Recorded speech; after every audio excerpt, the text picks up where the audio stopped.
ஓம் சாந்தி, ஓம் சாந்தி, ஓம் சாந்தி. பாபா சாகார முரளியில சொல்வதுண்டு. அஜாமில் போன்ற பாவிகளை இந்த சங்கமுகத்தில் பார்க்கலாம். அவர்கள் உண்மையான அஜாமில் அப்படின்றால் என்ன? அவருடைய பண்புகள் எப்படி இருக்கும் அப்படின்று அஜாமில் போன்ற பாவிகளை பற்றி இன்றைக்கு நாம் பார்க்கலாம். ஒரு கதை மூலமாக. கன்னியாகுபச் என்ற ஊரில் ஒரு பிராமணர் இருந்தார். அந்த பிராமணர் மிகப்பெரிய ஒரு வித்வானாக இருந்தார். அதாவது 4 வேதங்களையும் சரி, அந்த உபநிஷங்கள் எல்லாம் சரி, நன்கு அறிந்தவராக இருந்தார் அந்த பிராமணர். அந்த பிராமணனுடைய மனைவி நல்ல குணங்கள் நிறைந்தவராக இருந்தார். அந்த பிராமணர் அந்த மனைவிக்கும் இருவருக்கும் குழந்தையினுடைய பெயர் அஜாமில். பாருங்கள் அவருடைய கதை. அந்த தாய் தந்தை இருவரும் அந்த குழந்தையை மிகவும் அன்புடன் வளர்த்து வந்தார்கள். இந்த அன்பினுடைய காரணத்தினால் அஜாமில் என்னவாகினான் தெரியுமா? மிகவும் சோம்பேறியா ஆகிவிட்டான். அதாவது கெட்ட தொடர்பினுடைய காரணத்தினால் அந்த அஜாமில், அதாவது அவனுடைய கவனம் படிப்பிலிருந்தும் விலகிவிட்டது. அதாவது அந்த தூய்மையினுடைய அடையாளமான அந்த பூநூலை கடற்றக்கூடிய அளவிற்கு விகாரி மனிதனா ஆகிவிட்டான் அஜாமில். இப்படியாக போய்க்கொண்டிருக்கக்கூடிய வேளையில சிறிது காலத்திற்கு பிறகு அந்த அஜாமில் அவனுக்கு ஒரு பெண்ணுடன் தொடர்பு ஏற்பட்டு அந்த பெண்ணை திருமணம் செய்து கொண்டான். அஜாமில் திருமணத்திற்கு பிறகு என்ன செய்தான் தெரியுமா? தன்னுடைய பெற்றெடுத்த தாய் தந்தையை மறந்து அஜாமில் தன்னுடைய மனைவியுடனே இருந்து விட்டான். தாய் தகப்பர் என்ன ஆனாங்க, என்ன ஆச்சு, வீடு என்னாச்சு, ஊர் என்னாச்சு, எதுவும் ஞாபகம் வரவில்லை. அஜாமிலின் இந்த கொடூரமான விகாரத்தினுடைய காரணத்தினால் உற்றார், உறவினர்கள் அவனிடமிருந்து தூர விலகி இருக்க ஆரம்பித்து விட்டார்கள் ஊரில் உள்ளவர்கள்.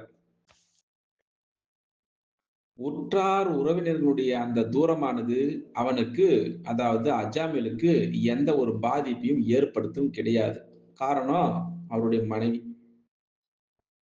அஜாமில் அவன் என்ன செய்தான் தெரியுமா? மனம் போன போக்கில் அவன் செய்யக்கூடிய காரியங்களை செய்யக்கூடியவனா ஆகிவிட்டான். மனம் போன போக்கில். தன்னிடத்தில் எந்த பந்தனமும் இல்லை என மகிழ்ச்சியாக இருந்தான். அதாவது அந்த ஜீவ ஐந்துக்களை, அதாவது ஆடு, மாடு, கோழி இது போல அழித்து வாழ்க்கையை கழித்துக் கொண்டு இருந்தான். இப்படி போய்க்கொண்டிருக்கக்கூடிய வேளையில ஒரு முறை அஜாமிலும் அவரது மனைவியும் காட்டிற்கு சென்றார்கள். அங்கு சில அசம்பாவிதத்தினால் அவரது மனைவிக்கு என்னாச்சு தெரியுமா? மரணம் ஆகிவிட்டது. காலங்கள் கடந்தன. அப்போ அஜாமிலுக்கு பெண் குழந்தை ஏற்கனவே இருந்தது. அந்த பெண் குழந்தை பெரியவளாகி விட்டாள். அதாவது வயதாகி வந்தவளா ஆகிவிட்டாள். அப்போ போகியாகி மற்றும் விகாரங்களுடைய காரணத்தினால் அஜாமில் அறிவை இழந்திருந்த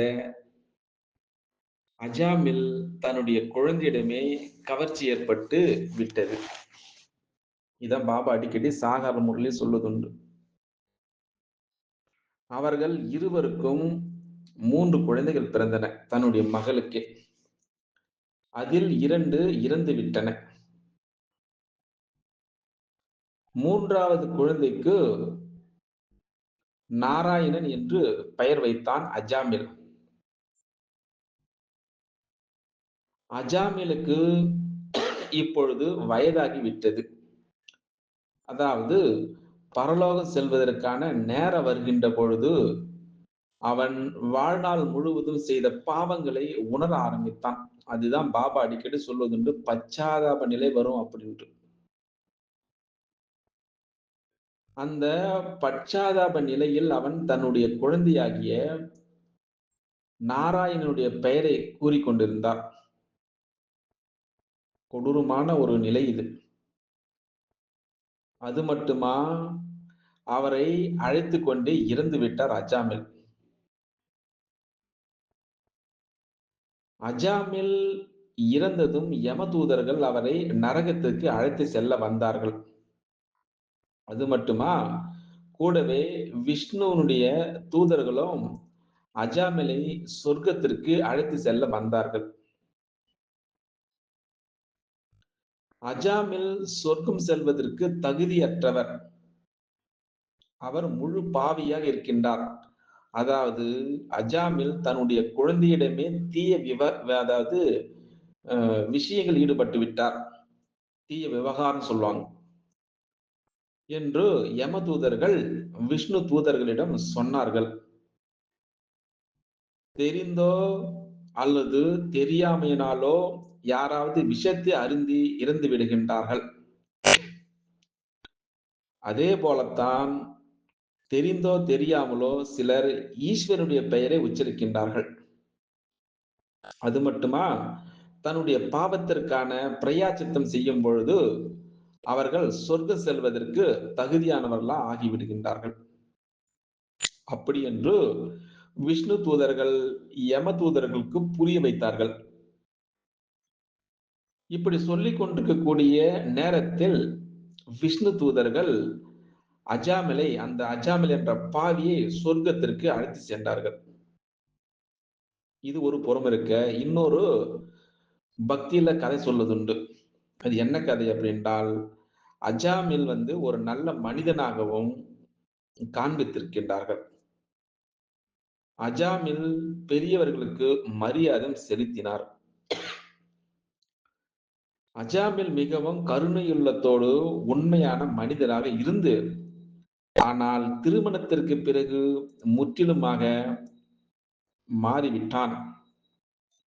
அதாவது தன்னுடைய கலாச்சாரம், தன்னுடைய பண்புகளை மறந்து தீய பழக்கங்களுக்கு அடிமையாகி விட்டான். அதாவது திருடும் அளவிற்கு அடிமையாகி இருந்தார். ஏற்கனவே முன்பு சொன்ன கதையில் போல ஜீவ ஐந்துக்களை அழித்து சாப்பிட்டு வந்தான். அது போல இறக்கும் பொழுது தன்னுடைய மகனாகிய நாராயணனை அழைத்து அழைத்து சரீரத்தை விட்டு விட்டார். அப்போ சாகும் பொழுது ஈசனுடைய பெயரை சொல்லிக்கொண்டே கூறிக்கொண்டே சரீரை விட்ட காரணத்தினால் அவனுக்கு சொர்க்கத்தில் இடம் கிடைத்து விட்டது அப்படின்று கதையில் சொல்லுதுண்டு. அதனால்தான் பாபா அடிக்கடி சாகார முறையில் சொல்லுதுண்டு. என்ன சொல்லுதுண்டு? அஜாமில் போன்ற பாவியை பார்க்க வேண்டும் என்றால் இங்கேயே பார்க்கலாம். கருணை மற்றும் மன்னிப்பு கடலாகிய பரமாத்மா சிவபாபா இந்த சங்கமுகத்தில் இந்த பூமியில் அவதாரம் செய்து என்ன செய்கின்றார்? அஜாமில் போன்ற கொடுமையான பாவிகளையும் சரி, கல் போன்ற புத்தியுடைய கடுமையான ஆத்மாக்களையும் சரி என்ன செய்து கொண்டிருக்கின்றார்? உத்தாரம் செய்து கொண்டிருக்கின்றார்.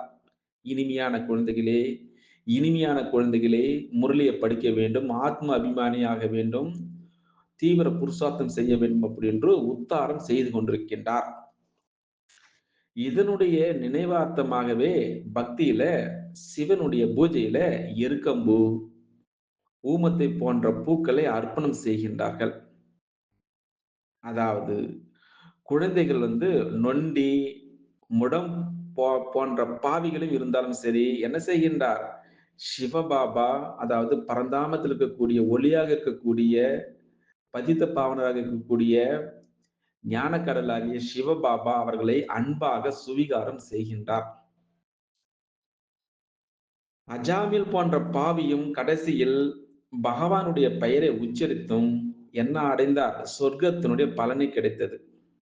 அந்த அளவிற்கு பகவானுடைய நினைவினுடைய சக்தி இருக்கின்றது. ஆனால் அஜாமில் சொர்க்கத்தில் உயர்ந்த பதவி அடைய முடியவில்லை.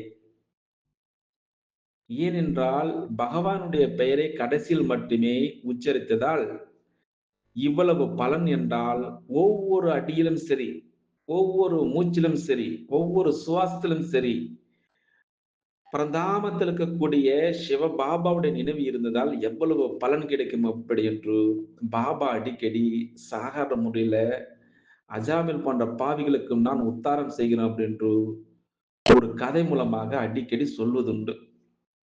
அஜாமில் போன்ற கொடுமையான பாவிகள் தன்னுடைய அஹ், குழந்தையிடம் சரி தீய விவகாரம் செய்ததன் காரணத்தினால் 3 குழந்தை பிறந்தது. 2 குழந்தைகள் இறந்து விட்டது.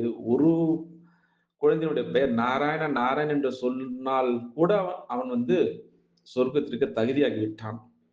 அப்படின்று இந்த கதையின் மூலமா ஓம் சாந்தி, ஓம் சாந்தி, ஓம் சாந்தி. பாபா சாகார முரளியில சொல்வதுண்டு. அஜாமில் போன்ற பாவிகளை இந்த சங்கமுகத்தில் பார்க்கலாம். அவர்கள் உண்மையான அஜாமில் அப்படி என்றால் என்ன? அவருடைய பண்புகள் எப்படி இருக்கும் அப்படின்று அஜாமில் போன்ற பாவிகளை பற்றி இன்றைக்கு நாம் பார்க்கலாம்.